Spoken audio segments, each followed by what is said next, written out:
सच्चिदानंद रूपाय विश्वोत्पत्त्यादि Hathaway तापत्रय विनाशाय श्री कृष्णाय वयं नमः। उत्तराखंड की ये पावन धरा और यहाँ पे भगवान श्री राधा कृष्ण का जो यहाँ पे नागराज जी के नाम से विख्यात है मूर्ति प्राण प्रतिष्ठा का कार्यक्रम है। मैं हूँ अभी उत्तराखंड के सीमांत जिले उत्तरकाशी में और यहाँ चल रहा है प्राण प्रतिष्ठा का कार्यक्रम। आप देखिए मंदिर है और इसके चारों तरफ से आप देखेंगे बहुत ही सुंदर नैसर्गिक जगह पे ये मंदिर बना हुआ है और यहाँ पे पूरा ब्रह्मपुरी के नाम से ये जाना जाता है। पूरा गांव ब्राह्मणों का है और इस क्षेत्र की एक खासियत है यहाँ के जो लोग हैं देश सेवा में सबसे ज़्यादा लोग हैं जो देश सेवा कर रहे हैं। इस गांव के सबसे ज़्यादा विद्वान हैं जो पूरे देश ही नहीं विदेशों में भी अपनी विद्वता की अलग जगा रहे हैं। पूरे क्षेत्र में बहुत रमणीय के क्षेत्र में बार बार जब भी आता हूँ तो इस क्षेत्र की कुछ नई खासियत यहाँ की बताता हूँ। तो इसी कड़ी में आज जो धार्मिक कार्यक्रम अनुष्ठान चल रहा है इसी बीच में हमारे बीच में एक यहाँ जो भी इस धरती में जो भी होते हैं बचपन से उनको शिक्षा दी जाती है और बचपन से उनमें पूरा कर्म कांड और उसकी शिक्षाएं भी दी जाती है। तो ऐसे एक छोटे से बड़े विद्वान जो आज अपनी वाणी से पूरे देश को प्रभावित कर रहे हैं, देश में कथाएं कर रहे हैं और बचपन से ही बाल ब्याह से रहे हैं। तो मैं अब आपकी मुलाकात कराता हूँ।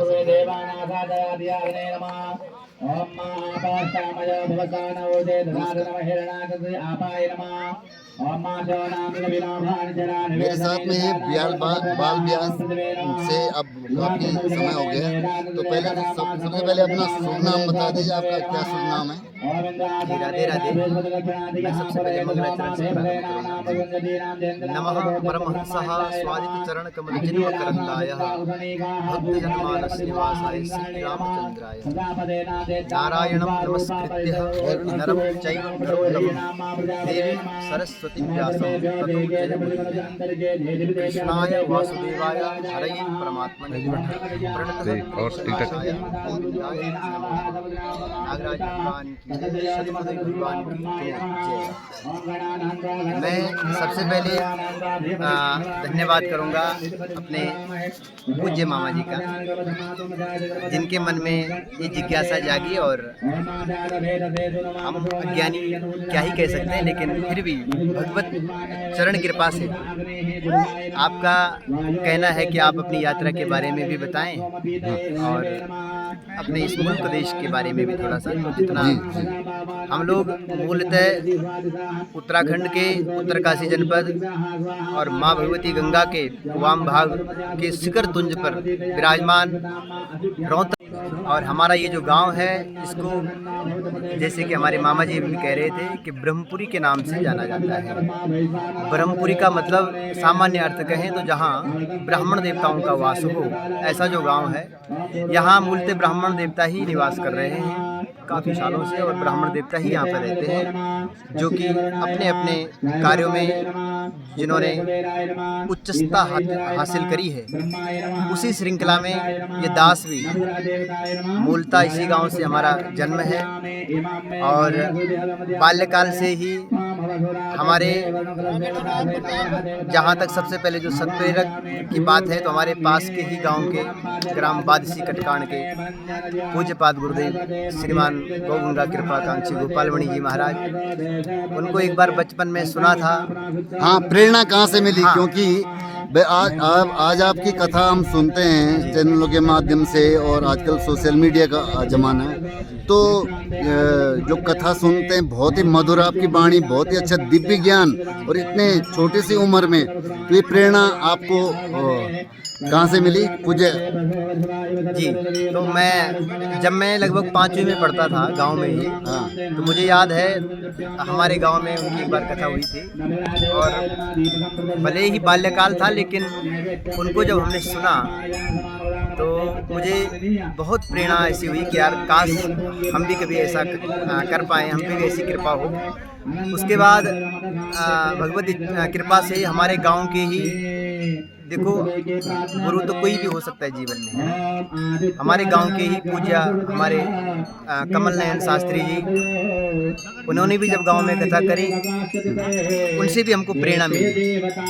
और उनकी कथा भी मैंने लगभग जब मैं 7वीं 8वीं में पढ़ता था तब उनकी कथा मैंने सुनी। उसके बाद मेरी जो पढ़ाई है, मैं मूलतः ये कहूँगी बल्कि संस्कृत से भी मैंने पढ़ाई नहीं करी। और हमारा ये जो गांव है, इसको जैसे कि हमारे मामा जी भी कह रहे थे कि ब्रह्मपुरी के नाम से जाना जाता है। ब्रह्मपुरी का मतलब सामान्य अर्थ कहें तो जहाँ ब्राह्मण देवताओं का वास हो, ऐसा जो गांव है। यहाँ मूलतः ब्राह्मण देवता ही निवास कर रहे हैं काफ़ी सालों से, और ब्राह्मण देवता ही यहाँ पर रहते हैं, जो कि अपने अपने कार्यों में जिन्होंने उच्चता हासिल करी है, उसी श्रृंखला में ये दास भी मूलतः इसी गांव से हमारा जन्म है। और बाल्यकाल से ही हमारे, जहाँ तक सबसे पहले जो सत्प्रेरक की बात है, तो हमारे पास के ही गांव के ग्राम बादसी कटकाण के पूज्यपाद गुरुदेव श्रीमान गौगंगा कृपाकांक्षी गोपालमणि जी महाराज, उनको एक बार बचपन में सुना था। हाँ, प्रेरणा कहाँ से मिली? हाँ। क्योंकि आज आपकी कथा हम सुनते हैं चैनलों के माध्यम से, और आजकल सोशल मीडिया का ज़माना है, तो जो कथा सुनते हैं बहुत ही मधुर आपकी वाणी, बहुत ही अच्छा दिव्य ज्ञान, और इतने छोटी सी उम्र में, तो ये प्रेरणा आपको कहाँ से मिली पूज्य जी?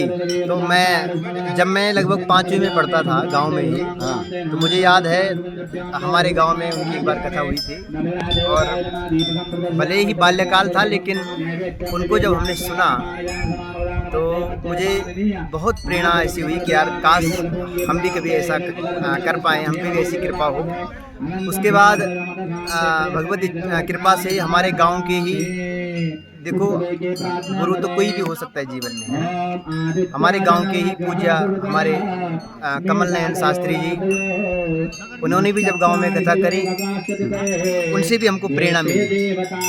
और उनकी कथा भी मैंने लगभग जब मैं 7वीं 8वीं में पढ़ता था तब उनकी कथा मैंने सुनी।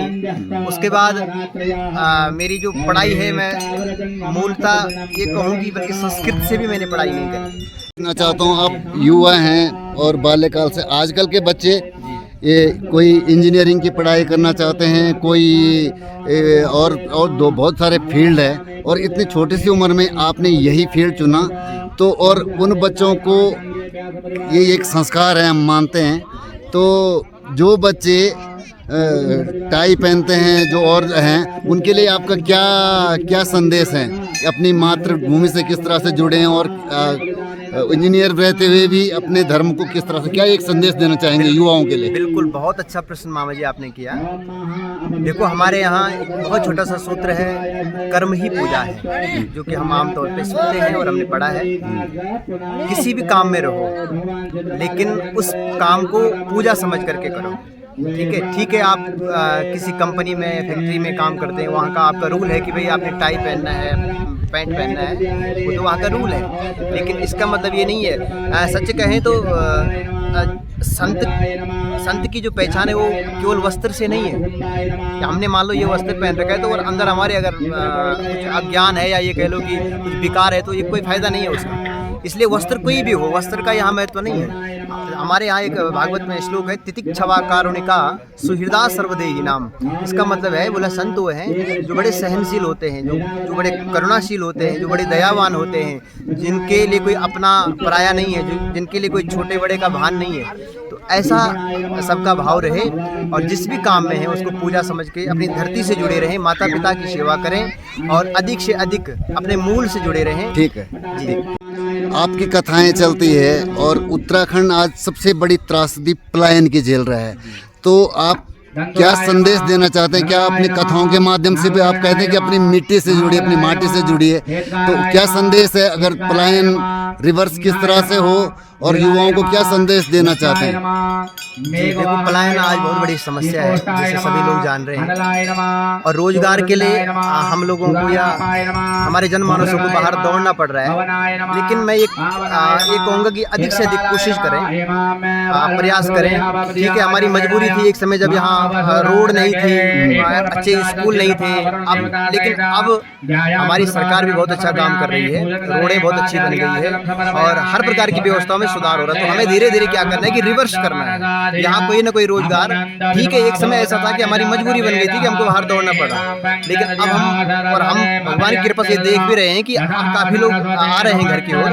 पर आगे ज्यादा कोशिश करनी है कि देखो काम साल में 6 महीने में अपने गांव जरूर आए। जी बिल्कुल, चाहे आप कम समय के लिए आए लेकिन जरूर आए। वो धीरे धीरे देखो, काम कोई भी हो, काम यहाँ की कमी नहीं है, काम यहाँ आप कोई भी कर सकते हैं, लेकिन धीरे धीरे रुख ऊपर की ओर करें, यहाँ अपने मूल की ओर करें।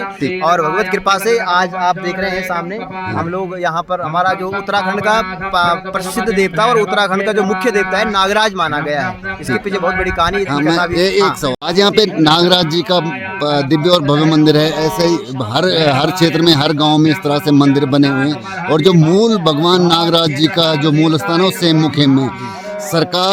सेममुखेम सरकारों ने 5वां धाम तो घोषित किया, लेकिन वो घोषित नहीं हो पाया। क्या मांगे पूरे जन की और पूरे विद्वत समाज की, पूरे ब्राह्मण समाज की? सरकार से क्या मांगे इस क्षेत्र के लिए? देखो जी, जैसे मैंने पहले भी कहा, हमारे उत्तराखंड का अधिष्ठात्रा देवता भगवान नागराज है, जो कि स्वयं कृष्ण जी के ही अवतार हैं। और हमारे यहाँ सेम नागराजा के नाम से यह मंदिर या भगवान का जो नाम है प्रसिद्ध है। और हमारी सबकी मांग है, आज से नहीं, हमारी बहुत पहले से मांगे। हमारे उत्तराखंड में 4 धाम हैं, लेकिन हमारी मांग है कि भगवान नागराज, सेम नागराज को पंचम धाम के रूप में माना जाए और उत्तराखंड शासन के द्वारा, प्रशासन के द्वारा ये स्वीकृत किया जाए, क्योंकि सारे जनमानस भी यही चाहते हैं कि भाई हमारे ये पंचम धाम घोषित हो। और यहाँ नागराज की बड़ी कृपा है सब पर। जी, अंतिम प्रश्न मैं पूछूंगा।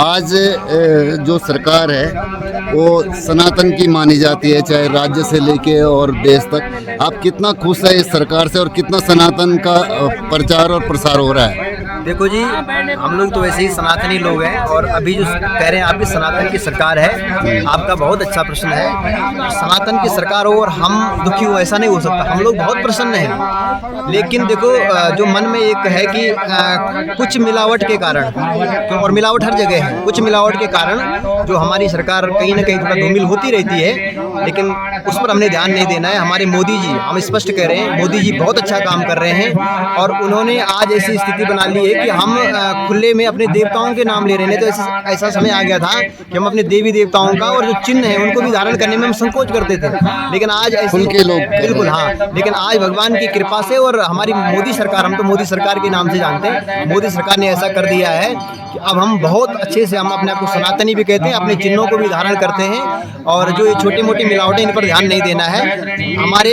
जो अभी वर्तमान सरकार है, इसका आपने आगे भी इनका ध्यान करना है। बस ये पूरा जो ये क्षेत्र है गौ गंगा कृपाकांक्षी और बहुत बड़े संत उत्तराखंड के पूज्य गोपालमणि जी महाराज है, उनका अभियान गौ माता राष्ट्र माता हो। और मैंने देखा है आपको उनकी भी कथाओं में, हम लोग स्वयं भी रहते हैं, तो क्या संदेश आपको देना चाहिए? देखो, संदेश ऐसा है, पूज्य गुरुदेव का स्पष्ट संदेश है और सभी लोग जान रहे हैं, गौ माता राष्ट्र माता। वैसे तो है ही है, गौ तो माता है, जगत की माता है, भगवान श्री कृष्ण की भी माता है। भगवान जब 5 दिन के थे तब से भगवान गाय माता के कार्य में लग गए थे, तो हमको क्यों नहीं लगना चाहिए? गुरुदेव का संदेश है गौ माता राष्ट्र माता हो। और केंद्र सरकार से भी, हमारे राज्य, कुछ सरकारों ने तो कर भी दिया है राज्य सरकारों ने, लेकिन अधिक से अधिक सरकारों से हमारा निवेदन है कि गौ माता को शीघ्र राष्ट्र माता घोषित करें। गुरुदेव की मांग है, और गुरुदेव हमारे क्षेत्र के गौरव हैं, और उन्हीं की हिस्से से हमने प्रारंभ में कहा, उन्हीं की सत्प्रेरणा से धीरे धीरे, बल्कि जब हमने भागवत की ओर रुचि हुई तो उसके बाद मैं कह रहा था, तो मैंने पूज्यपाद, हमारे गुरुदेव हैं पूज्यपाद श्री श्याम सुंदर पारासर जी महाराज, उनसे मैं दीक्षित हूँ, और वो हमारे गुरुदेव हैं, और उनसे हमने भागवत की फिर आगे शिक्षा, उनकी ही प्रेरणा से हम भागवत की कथा और अन्य कथाएं गाते हैं। बहुत बहुत धन्यवाद। और ये आप हमारे बीच में, और हम तो यही कामना करते हैं कि आपकी जो वाणी है हम सुनते हैं और बहुत प्रभावित होते हैं कि इतनी छोटी सी अवस्था में इतना बड़ा भव्य ज्ञान आपने प्राप्त किया। मैं और हमारा पूरा चैनल और सभी लोग आपको साधुवाद देते हैं। जय जय श्री राधे। धन्यवाद।